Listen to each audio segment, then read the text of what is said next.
dostlar, biraz betakaranlık. Canavar. Skorsa ötmeyen tuttu, ses verip yattı. Ayak sınıp düşüp kaldı, tazasını koyduk. Yenem ne o? Torumuz çala tutadı. Başka yenem ne o? Aman satırından ses verip yattı, elde kıymıldap tuttu. Tabii ki de yani ne dedi? Mənim bir 100 kilolu, 108 kilolu adamını götürmek ansat emez. Lakin Allah'a şükür ruhu belente çellek geldi.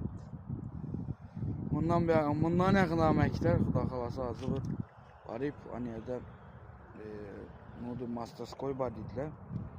Böyle barıp karatıp göremiz yakını yağlarımız